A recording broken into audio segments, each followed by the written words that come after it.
Hello my lovely students, welcome back to my YouTube channel.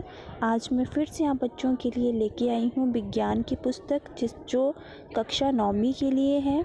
इसमें हम आज chapter करेंगे आपका चैप्टर नंबर 7, जिसका नाम है जीवों में विविधता, डाइवर्सिटी इन लिविंग ऑर्गेनिजम्स। ठीक है, इसमें हम कुछ आपके इम्पोर्टेंट क्वेश्चंस करेंगे। तो चलिए देखते हैं।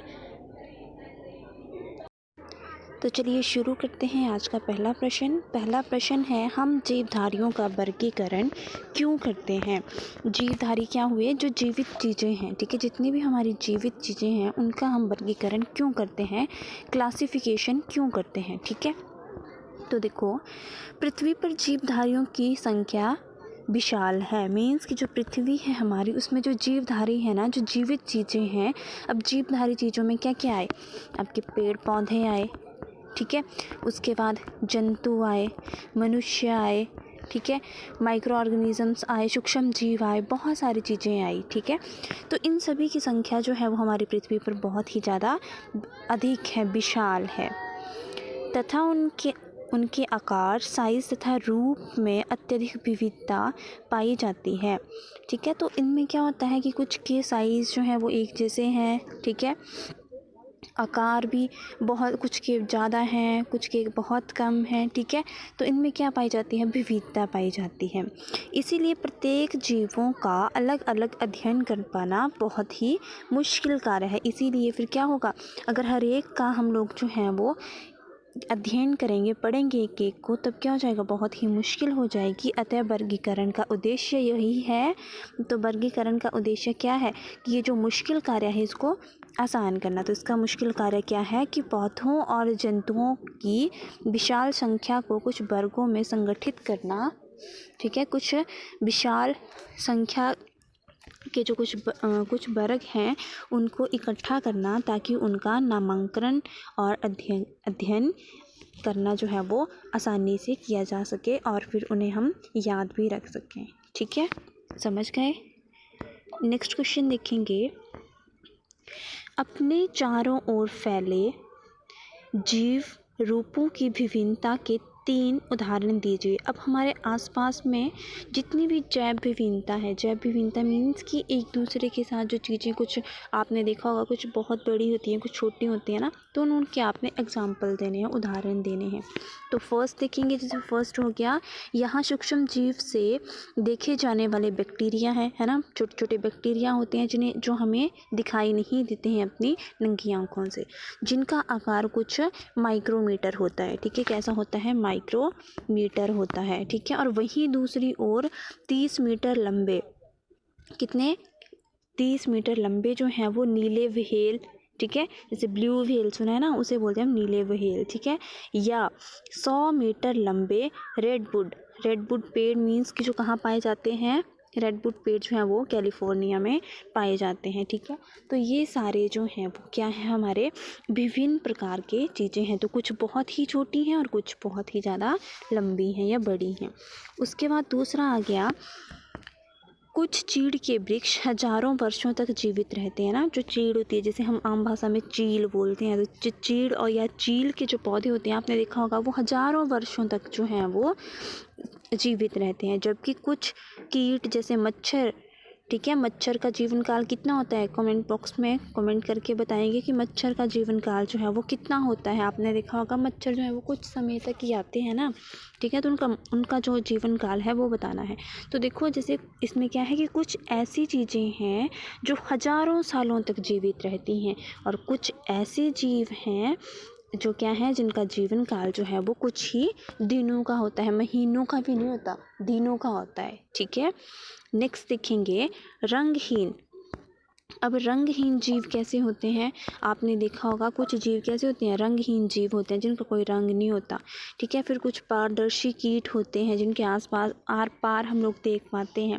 और कुछ विभिन्न रंगों वाले पक्षियों और फूलों में भी विभिन्नता पाई जाती है। ठीक है, तो हाँ, कुछ हमारे विभिन्न रंगों वाले पक्षी होते हैं, फूल होते हैं, तो इनमें भी विभिन्न प्रकार की विभिन्नता पाई जाती है। ठीक है, तो ये था हमारा, जिसमें 3 हमारे उदाहरण आ गए। समझ गए?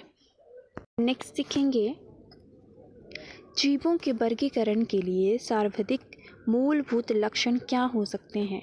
तो आपने बताना है कि जीवों के वर्गीकरण के लिए जब हम उन्हें वर्गीकरण करेंगे ना किसी भी जीव का, तो उसमें सर्वाधिक जो सबसे ज़्यादा मूलभूत लक्षण क्या होगा? उनका निवास स्थान या उनकी कोशिका संरचना। तो निवास स्थान तो कुछ भी हो सकता है, किसी का भी कुछ भी हो सकता है ना। तो और उनकी कोशिका, तो जो कोशिका होगी ना वो सब में कैसी होगी? यूनिक होती है। हर एक कोशिका जो होती है वो यूनिक होती है ना।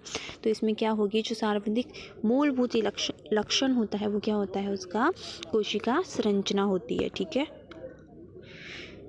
तो कौन सा ऑप्शन हो जाएगा यहाँ पे? बी। ठीक है, कारण, अब कारण भी देखेंगे, क्योंकि जीवों को उनके निवास स्थान के आधार पर वर्गीकरण करना भ्रामक तरीका है ना। क्योंकि कुछ जीव तो क्या करते हैं? भ्रमित भी करते हैं, कभी यहाँ है कभी वहाँ है ना। तो वो अपना स्थान जो है वो क्या करते रहते हैं? परिवर्तित करते रहते हैं, जिसकी वजह से उनको उस हिसाब से उनके उस स्थान से वर्गीकृत करना जो है वो कैसा हो सकता है? कि भ्रमित तरीका हो सकता है। उदाहरणों के लिए समुद्रों में रहने वाला जीव जैसे प्रवाल, कोरल, ठीक है, हवेल, ऑक्टोपस, स्टारफिश और शार्क, ये कई मायने में एक दूसरे से काफ़ी अलग अलग होते हैं। ठीक है, तो ये किसके एग्जाम्पल हम लोगों ने किस पे देखा?